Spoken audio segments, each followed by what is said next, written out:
Bien, buenas tardes, buenas noches, buenos días, dependiendo de dónde nos están sintonizando en ese vasto planeta. Les habla Gani Maha Kromkin y les damos la bienvenida a uno de nuestros programas virtuales del sistema Harmon. Estamos en la cápsula introductoria de uno de nuestros talleres psicofísicos que es yoga holístico.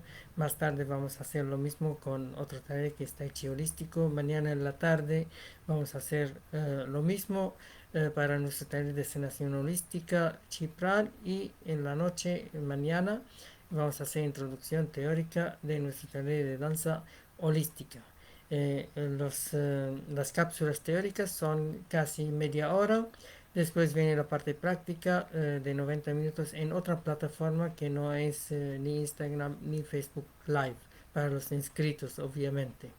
El yoga y el tai chi tiene su versión práctica los días martes en la forma pasiva. Yoga pasivo significa más posturas, relajación, meditación y todo lo que se relaciona con el yoga típico, clásico, simplificado como nuestro método puente. En cambio, el tai chi del día martes es más pasivo, todo cámara lenta, lo típico, posturas, posiciones, estiramientos, desplazamiento lento, complementos con calentamiento anticipado. Y los días jueves hacemos yoga activo en la tarde y tai chi activo en la noche. Yoga activo con danzas energéticas, sistema tántrico, kundalini, etcétera, respiraciones de fuego, y seguido por yoga devocional, ritualístico, con danzas de paz universal, con mantras, con todo lo que es el trabajo más interno, más suave. En cambio, el tai chi activo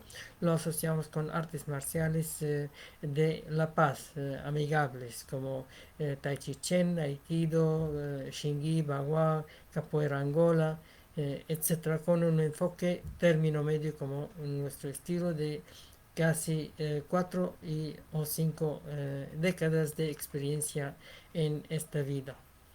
Bien, ahora vamos a centrarnos más en el yoga, porque también tenemos muchas otras actividades como relajación y estudio para principiantes. Para intermedios tenemos culinaria holística, para avanzar tenemos meditación y movimiento para los que practican artes marciales y tai chi, ya saben, entonces fluyen en forma meditativa en la mañana. Tenemos programas especiales para ellos, tenemos atenciones personales también de terapias, tenemos preparación psicorporal bilingüe internacional para personas de otros lados del mundo también, un mix de todas esas técnicas muy interesantes. Tenemos nuestras entrevistas los lunes en la tarde, en la noche, en la tarde tenemos publicidad con otros colegas, tenemos reuniones de meditación los viernes en la noche, y en las tardes de los viernes vamos a abrir pronto tertulias culturales, artes expresivas. También pronto vamos a habilitar el ajedrez holístico, multijuego y otros complementos, además de las convivencias de fines de semana, como convivencias lunares, como retiros, como seminarios. Así el panorama es amplio. Bien, hablando ahora como introducción, nuestro estilo de yoga holístico tiene 3 grados como todos los otros ramos de disciplinas psicofísicas. Entonces, el primer grado trimestral, con un curso trimestral, abordamos todo lo básico referente al yoga en este caso. Significa todo lo que es calentamiento, todo lo que es posturas descendentes, después posturas intermedias, anticipadas por la relajación guiada, nidra, en las posturas hatha, después posturas intermedias para preparar la meditación, que es raja, después posturas ascendentes. Ahí entramos en yoga flow o yoga activo o yoga fluido, yoga dinámico de vinyasa. Así tenemos también referencias. En el grado B hacemos lo mismo, pero con muchas variantes también. Entonces, al menos son 200 posturas, depende cómo quieres contarlos, si juntar la derecha, izquierda, adelante, atrás, o separarlos también con variantes. Son cientos de posturas hablando de conteo. En realidad el valor es la calidad, y esa calidad vamos buscándola en el tercer curso trimestral, el tercer grado, que es más avanzado en la esencia del yoga, que es la unión. Uno ya sabe lo básico, sabe lo secundario, después va con esa idea de meditar con el espíritu del yoga, que es una disciplina psicofísica profunda para autoperfeccionamiento, autorrealización. Entonces, a través de ese centramiento original de los yogis antiguos, anteriores, que vivían en los Himalayas, que tenían influencia de la raza amarilla del nordeste de la Gran India actual, entonces una persona podría llegar a esa reconexión, a esa unión universal, interna, externa, inferior, superior, cuerpo, alma, espíritu, tiene varios atributos. Entonces ese es el tercer grado. Los que se inspiran a ser monitores, hay otro curso trimestral de preparación propedéutico para la parte psicopedagógica. Entonces en un año que no pretende abarcar todo, pero al menos damos una base suficiente como para la persona sepa técnicas y tenga la vivencia. Los perseverantes, obviamente, porque no vale que uno se inscribe unas clases o unos meses, tiene que hacer completo. Uno puede probar una clase como inscribirse en curso mensual, mejor con calendario. Por ejemplo, en septiembre iniciamos un curso, también iniciamos un trimestre. Los que quieren hacer preparación para ser monitores tienen que inscribirse trimestralmente porque tienen evaluación, tienen algún material y hay estudios. Todo lo que hablamos en esas cápsulas teóricas son parte de nuestros estudios. Así, el próximo mes vamos a iniciar otro ciclo también de textos, empezando con aclarar nuestro estilo que es el yoga y después vamos a presentar en forma práctica, visual, como de costumbre, y después vamos a ir desglosando diferentes temarios. Es un temario trimestral, anual, organizado. Nuestra gestión normalmente empieza cada marzo de cada año. Bien, vamos a ir directamente al tema de hoy día. Cuando se habla de yoga, yoga es una religión, es una disciplina, claramente es una disciplina. Cuando se convierte en yoguismo, ahí vuelve una disciplina asociada a una filosofía de práctica diaria, de creencia y de devoción. O cierta creencia y devoción puede ser sutil, superior, buena, pero no deja de ser creencia. Un yoga simple no anda con creencias, no anda con cosas personalizadas ni rituales religiosos o que tienen tinta religiosa. Entonces el yoga así está aceptado por todo lado, todo el mundo reconoce el valor físico, el valor mental del yoga, la relajación, la concentración, el mindfulness, por ejemplo, etcétera. Cuando se asocia con la parte filosófica profunda, ritualística, como un compromiso específico, digamos, ser vegetariano está bien, pero como un voto, ser vegetariano, ser célibe, ser ermitaño, seguir un maestro específico, entonces vuelve yoguismo. Igual no es religión, es como el budismo. El budismo es más filosofía que religión, pero cuando vuelve un budismo específico, como religiones, con templos, con rituales, con todo, ahí ya va a la parte religiosa, aunque sea filosófico.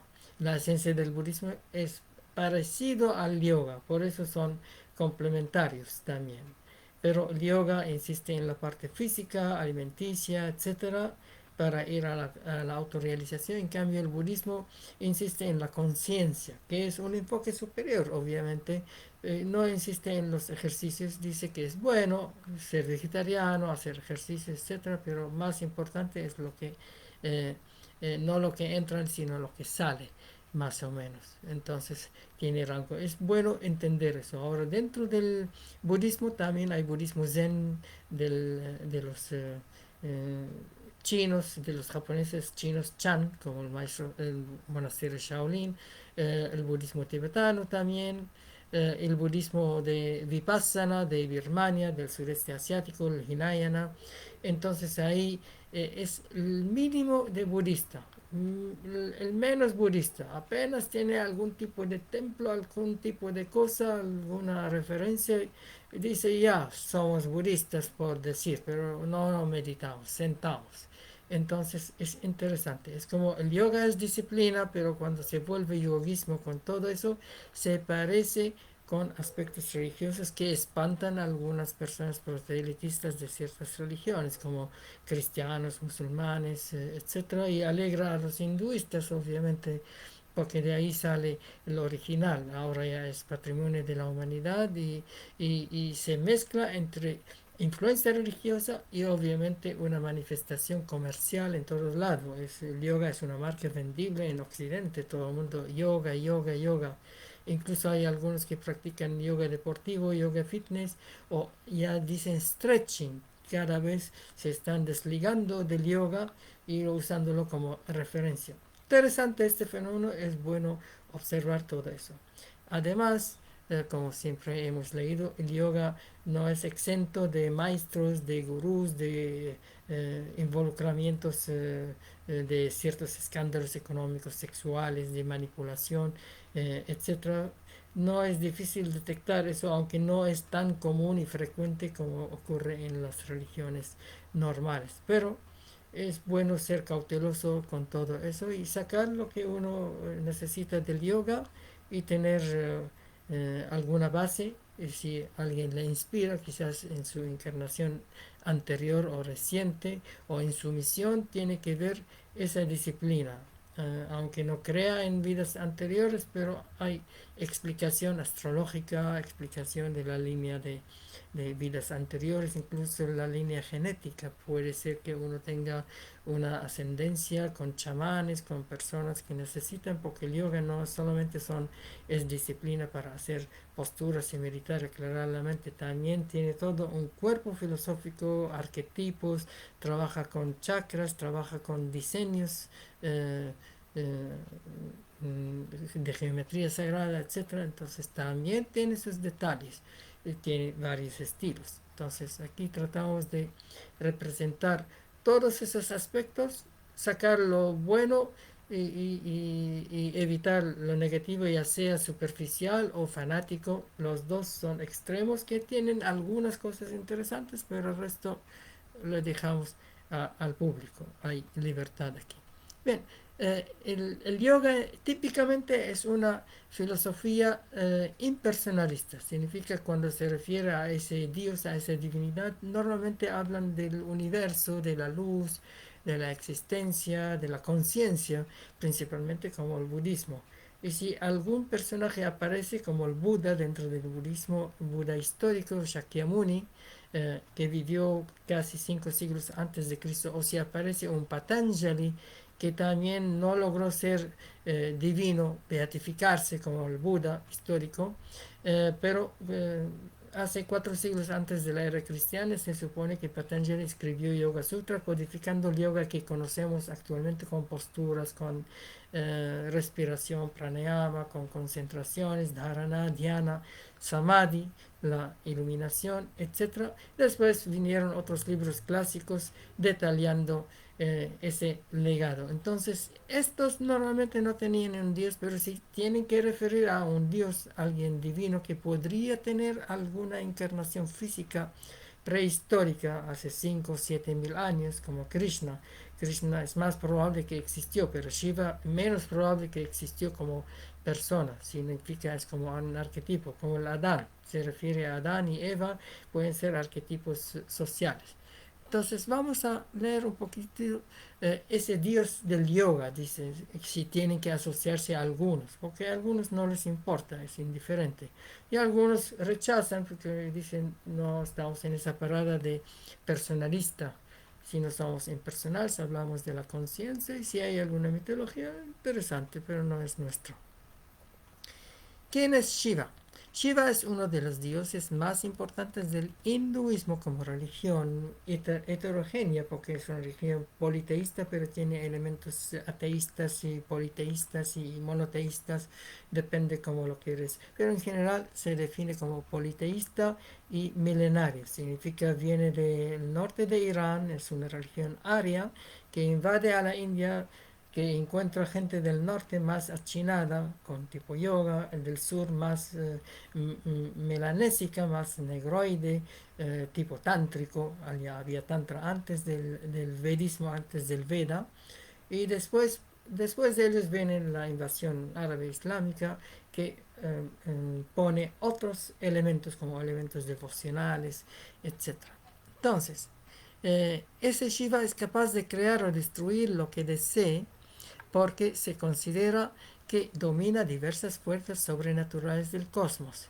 El dios Shiva representa la destrucción y la transformación universal. Su nombre deriva del sánscrito Shiva o Siva y significa el benévolo. También se conoce como el Señor de la Destrucción, el Señor de las Bestias, Dios del Caos, Dios del Misterio, Dios de la Naturaleza, Dios del Conocimiento, Rudra, entre otros. Muy interesante saber todo esto, porque cuando hablamos de el Dios monoteísta conocido en Oriente Medio con las tres religiones principales, islamismo, cristianismo, judaísmo, y las otras tres religiones que no son eh, muy consideradas, especialmente los parsis, los que adoran el fuego, los sikh que combinan entre budismo, hinduismo y islamismo, y los bahá'ís que aceptan el monoteísmo y todo eso, y todo el relato, pero tienen otro enfoque muy diferente que les diferencia de esas religiones monoteístas. En la tradición hindú, Shiva cumple la función del dios destructor. Entonces, el Trimurti, tres formas o tríada hindú, compuesto por los dioses Brahma y Vishnu. Sin embargo, también tiene la capacidad de volver a crear a partir de la mente, que entendida a partir del hinduismo representa un cambio en la forma de vida y no la inexistencia como tal. Significa el dios monoteísta que puede tener varios nombres: Jehová, Yahweh, Alá, y otras denominaciones, él, etcétera. También representa ambas cosas: muy bondadoso, muy bueno, muy benevolente, recompensa, pero también castiga, destruye pueblos, destruye gente, es muy receloso, etcétera. Entonces tiene paralelismo. Ahí si analizamos la mitología sumeria, la mitología védica, etcétera, encontramos Indra, el jefe de los dioses, también tenía esas cualidades. Eh, Aliá también, Enlil tenía esas cualidades, era más tipo guerrero, airado, pero tenía un corazón bondadoso a la vez. Había esto, siempre había la dualidad. Enlil va con Enki, Dios con el diablo o Satanás, etcétera. Es muy bueno analizar eso porque también el análisis arquetípico como Jung y otros analizaron ese fenómeno y entendieron más en forma objetiva, que es bueno. Como Dios destructor, Shiva acaba con todo lo que existe para que surja lo nuevo y se regenere la vida y el universo. Por ello también se considera un Dios creador. Obviamente, Dios creador en forma menor, la creación general de burbujas de la vida, del huevo cósmico de la creación, etcétera, es Brahma, es el creador, que se asocia un poco, se acerca a los conceptos budistas. Los budistas hablan más de Brahma o esa energía creadora consciente. En cambio, los tántricos hablan de Shiva. Y yoga, que es neutro también, va en este campo, aunque tiene influencia parecida al budismo, es neutro, es ateísta, significa no se centra en esa divinidad monoteísta específica. En realidad explica que haya esa trinidad, pero como energías, como virtudes, y no como personas extraterrestres o supraterrestres, etcétera. En el campo de la espiritualidad, la destrucción es necesaria para evolucionar. De ahí que se le considere también como el yogi o dios del yoga más importante. Los que quieren ponerlo así, cuando dice Shiva, cantan a Shiva. Los yogis neutros cantan a la conciencia. En cambio, los más que tienen tinte religioso o quieren acercarse a lo personalista, entonces usan el nombre de Shiva como referencia. Y obviamente Patanjali es como su profeta, es la persona que codificó el yoga históricamente, que existió, algo así como el Buda. Asimismo, Shiva es el dios venerado del shivaísmo como una variante importante de la religión hinduista, porque hay el Vaishnavismo de Vishnu, los que creen en Vishnu, en Rama, Krishna y Rama con devoción. En cambio, los shivaitas creen en el dios de la fuerza, hacen fuerzas rituales, matriarcales, van a la naturaleza, hacen artes marciales, danza, sexualidad consciente, etc. Una de las creencias más antiguas e influentes del hinduismo. Aquí vamos a pasar por alto características y atributos de Shiva. Bien, tiene características físicas y sutiles con su estatua. Y vamos a ir directamente, también saltamos el shivaísmo, que es casi como una religión, es como decir el cristianismo y el islamismo o el judeo-cristianismo. eh, en realidad aquí es el shivaísmo y el vaishnavismo, etc. Historia de Shiva es muy interesante. Las principales fuentes de información sobre la mitología hindú son los antiguos textos Veda, Puranas y Tantras, que recogen y describen las historias, epopeas y mitos tradicionales sobre los dioses del hinduismo y datan por lo menos del segundo milenio antes de Cristo. ¿Por qué? Porque ahí se empezaron a escribir. La escritura salió de los fenicios, de Sumeria, de todo esto, y después se trasladó a Occidente, Europa, Norte de África, y se trasladó a Oriente, a Centro Asiático. Ahí lo cogieron los mongoles y escribieron de una manera, primero de derecha a izquierda, después de arriba a abajo, y los hindúes lo recogieron con la escritura Brahmi. De ahí sale la escritura de Vanagari y el sánscrito y todo eso que viene del norte de Irán, de Afganistán, de todo ese sector. Entonces, eh, antes de 4000 años de ahora, por decir, no había escritura, había textos, había todo verbal. Era. Entonces recogían muchas tradiciones y se mezclaban y no había claridad, cada uno tiraba por su lado. Ahí empezaron a escribir y ahí aparecen esos textos escritos, porque escuchados mucho más antes. Estos relatos, la historia de Shiva, no resulta, en estos relatos la historia de Shiva no resulta clara ni tiene un hilo narrativo coherente. Por ejemplo, en los textos Veda no aparece el nombre del dios Shiva, pero para acrecentar su veneración se le asoció con el dios Rudra, que sí aparece en el Rig Veda, el texto más antiguo de la tradición védica. Se habla de más que 7000 años, incluso alguien habla de 15000 años, podrían poner muchos años, porque es prehistórico, no hay comprobante. Pero interesante. En la religión védica, una de las más antiguas creencias de la India, en realidad no muy antigua, más antigua es el Tantra del sur y el Yoga del norte. Recién viene el Veda del noroeste, la raza blanca, y al final viene la raza roja, la raza árabe. Eh, en la religión védica, una de las más antiguas religiones, creencias de la India, la única deidad con gran potencial destructor es Rudra, el dios de la fuerza, terrible, que posteriormente se identificó con Shiva, el benévolo, para equilibrar seguramente, porque un dios malo no es bueno, no está bien, no dura mucho. La gente también necesita otras cualidades.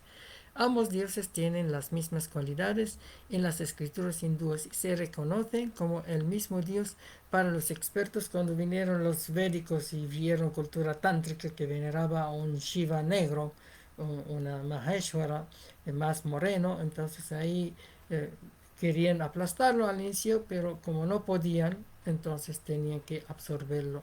Al final la cultura tántrica fue subterránea, la cultura yógica era ermitaña, era de ascetas, entonces no sufrió mucho, se retiraron nomás, pero la tántrica, que era más de enfrentar, de revolución, entonces volvió subterránea y tenía elementos en los textos védicos, como el Kama Sutra, por ejemplo. Toda la parte sexual, toda la parte de guerra viene de los tántricos, la guerra de guerrilla, no es la guerra organizada de los védicos.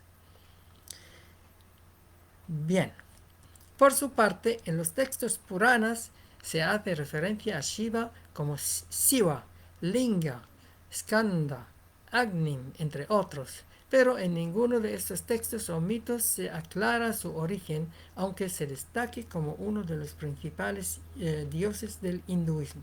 No obstante, se sabe que Shiva forma parte de la Trimurti o tríada hindú, formada por los tres grandes dioses del hinduismo. Shiva representa el dios destructor, Brahma el dios creador y Vishnu es el dios preservador, que sostiene la creación. En realidad es el mismo, pero tiene tres facetas, por decirlo, para simplificarlo, como la tríada cristiana. Entonces dice el Padre, el Creador, la inteligencia, el Hijo, que es el sustentador, que va como Vishnu o la hija puede ser, y el Espíritu Santo o la Espíritu Santa en alta teología, la madre, por decir. Entonces eso la que disuelve, la que completa el ciclo más o menos. Para Shiva la destrucción se hace necesaria para alcanzar la purificación espiritual. Su aspecto destructivo también se asocia con la idea de cambio y la transformación de la vida del universo como un ciclo continuo. Eso está bien, pero ser malo, el jefe de los elementarios, del submundo, etcétera, eso ya es un rasgo que ya sabemos en los monoteístas, ese dios enojón que destruye pueblos y destruye gente y hace todo un problema y es receloso. Ahí se le arregla históricamente. También se sabe que su hogar está en el monte Kailash. Obviamente el Krishna menos moreno es el Mahadeva, es el más en el norte, pero Krishna el original, Maheshwara, está más al sur. Imagen que se le puede ver al fondo cuando se le representa haciendo la postura del yoga Mahayogi y donde ha vivido con sus esposas. La primera que era Sati, que se suicidó porque su padre era de los Aries blancos y no aceptó a Shiva, que es moreno del sur. Entonces se suicidó y después se encarnó en Parvati. Y ahí vivieron bien y tuvieron tres hijos. El principal era Ganesha. Entonces ahí hay varios mitos como Shiva y Sati, después Shiva y Parvati, que representan la madre cósmica, la esposa del destructor, por decir, y el benevolente, que combinó ambas cosas, combinó ambas razas prácticamente, el Tantra y los Vedas, el Vedanta. Bien, vamos a salir a flote los otros hijos, Ayapa y Kartikeya, dios de la guerra o de la violencia. Ayapa, encarnación femenina de Vishnu, es una hija. Ganesha es el dios de la prosperidad, de los comerciantes en realidad, la inteligencia. En Nataraja, Shiva danzando su danza famosa Pándava sobre el mundo de la materia, el espíritu, la verticalidad, bailando sobre la horizontalidad. Cuando se enojaba, cuando se suicidó, su esposa, primera esposa Sati, revirtiendo el flujo de los chakras y hacía autoinmolación, entonces se enojó y mató a la madre de él y a todos, después les restituyó según la mitología. Interesante. Debe ser un dios, también es dios de las artes marciales. Las artes marciales, como en China tenían dios de la guerra, aquí tienen el dios Shiva, también lo veneran como es el patrón de las artes marciales, Kalaripayattu, Vajramushti y otras artes marciales de la India, especialmente del sur de la India, donde prosperaron esas artes marciales. Está clarito que hay una fuente negra o melanésica.